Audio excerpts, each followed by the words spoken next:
Hello, everybody. My name is Carl Ray.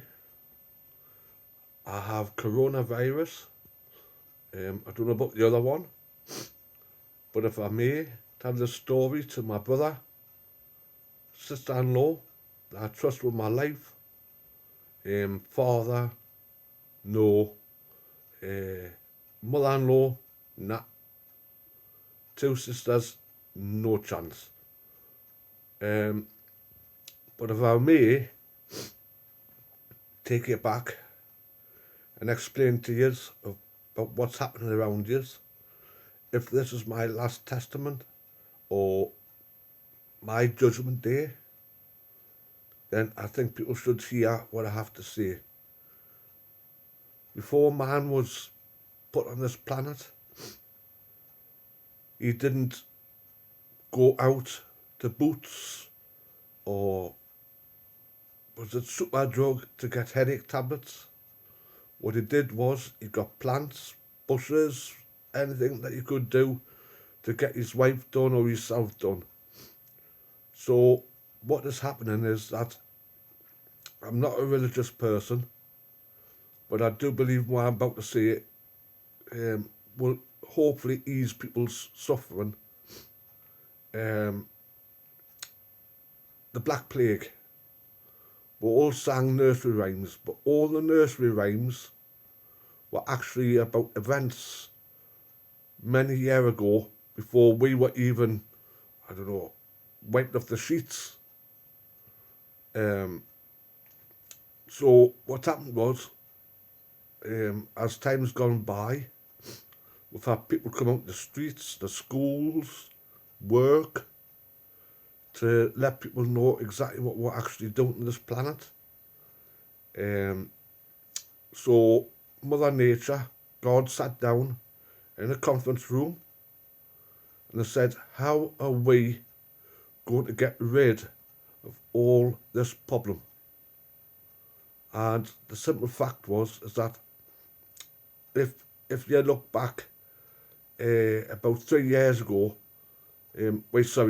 from the age of 9, I started getting serious dreams. And every time I had finished the dream, it took us back. And there were nightmares, but these dreams was telling us what was actually happening. I must take it back about 4 or 5 years ago when I spoke to a nice lady at the time outside this cafe, in Rothbury, and I said to her, if I was to bring this world to a standstill, how would I do it? And she only, and my brother, carers, know exactly what I was about to say. I would put a cough or a cold in between everybody. And one person, he will be cast as a shark. So what does he do? He gets rid of all the weakness. Mother Nature says, get rid of them. And he says, who? All the billionaires. These are sitting on land, money, in big houses, big cars, holidays, yachts, you name it. So all it would take is for nurses, doctors, police to fall down their knees. And what would happen? All these businesses will go broke. And now you get the cheekiness of Richard Branson going to the Prime Minister say, can you bail me out? You've got billions you greedy get. In all these churches, and it says in the Bible that you're not allowed to buy or sell on the worship of God, the house of God. And he has all this land that the churches own, but you don't see them going past beggars or, people that's been abused or assaulted because half the stuff that's been done in the church. So you don't see them going past and saying, look, there's £20, go and get yourself something to eat. So I do this all the time when I bump into a man in the town of Blythe. I always go to him, but unfortunately I've been unwell and I haven't been able to come down and give you any money, and I'm sorry. I don't care what you spend the money on. You could spend it on putting up your nose, putting your arm. I don't really care. As long as I know that when I've handed that £20 over, you're going to be a happy person.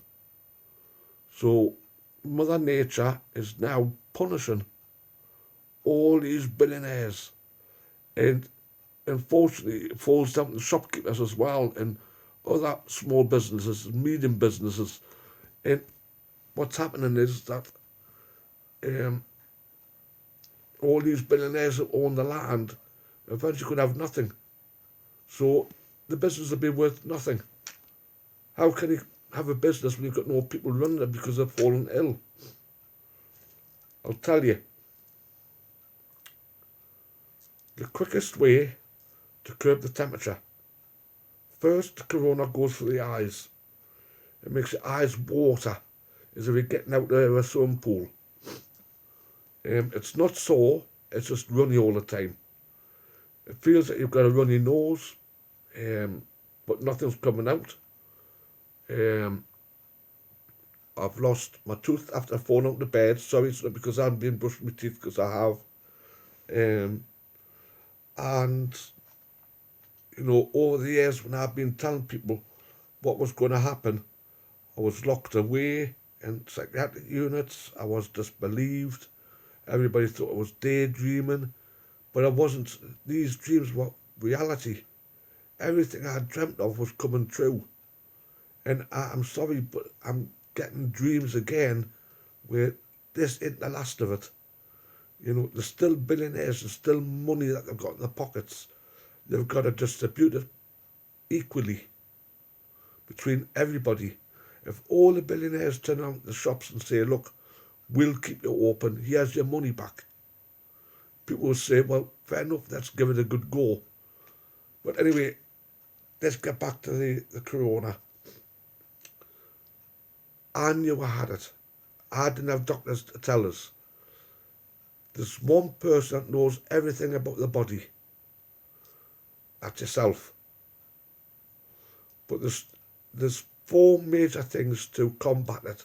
By at least your temperature and the easier way to breathe a bit more easy. I've been drinking 2 tea bags of ginger tea and 1 peppermint tea. The ginger, believe it or not, takes the temperature down, where the peppermint clears the airways because it's in your system. So the only thing you get is heartburn. But I'd rather live with heartburn than 6 feet down. It does work.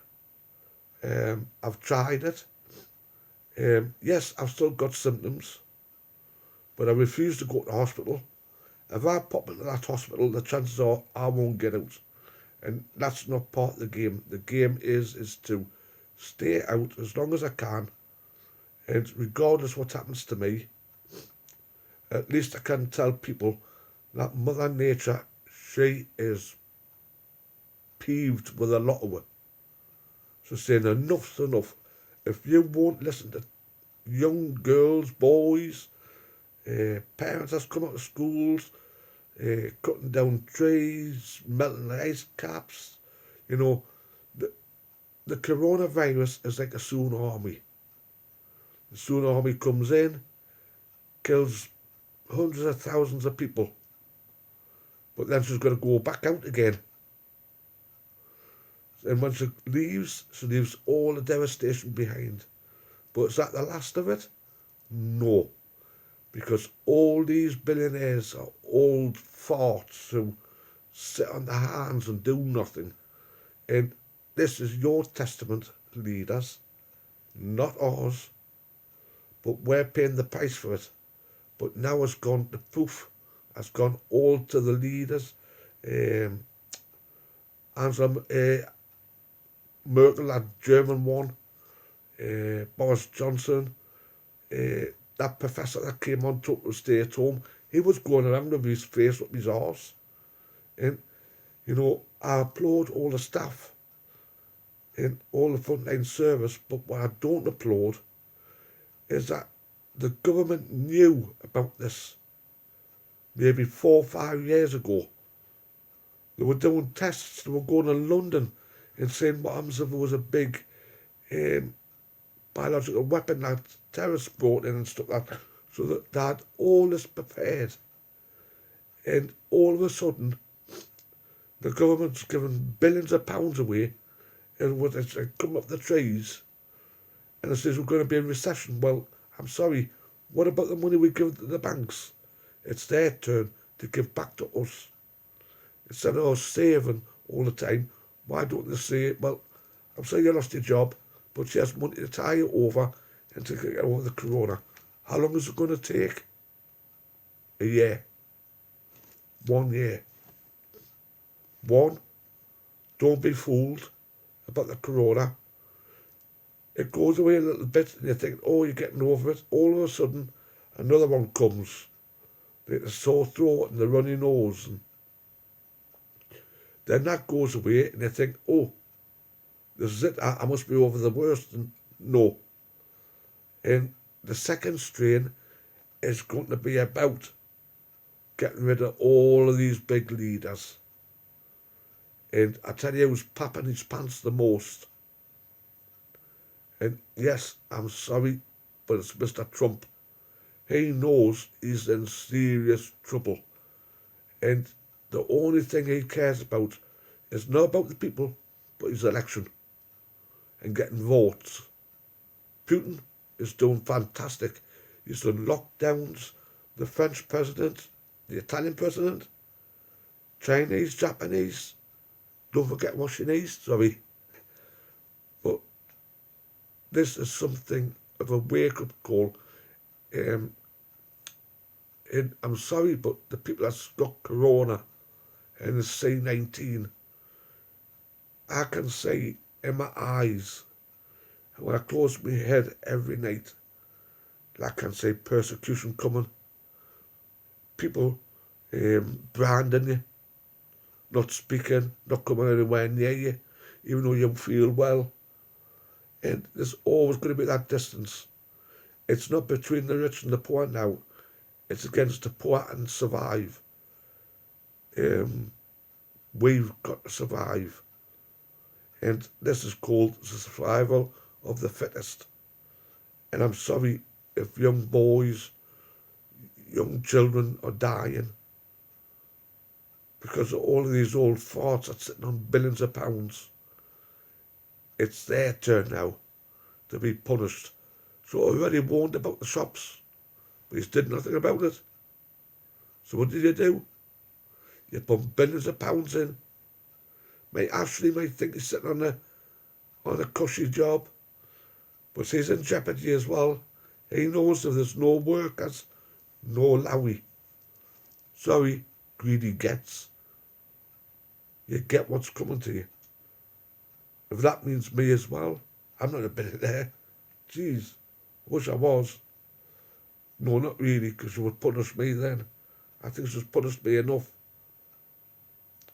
But I think she's never come on this planet for one thing, and that's to tell people's story. Don't forget, ring a roses, pocket full of toes, a tissue, all fall down. This is a wake-up call. You thought you got rid of the Black Plague, the swine flu, chicken flu, bird flu, foot and mouth, other diseases that was coming in.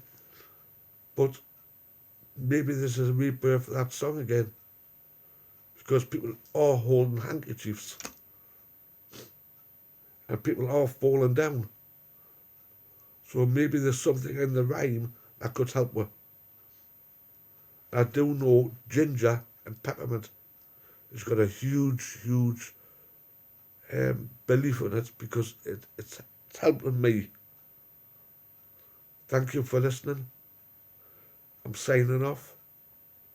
And please, everybody, be safe. And please, always check the eyes first. The eyes will water first. That is the first sign. If you think it's coming on like a hay fever effect that you've never had before, that is something you need to start doing. 2 tea bags of ginger,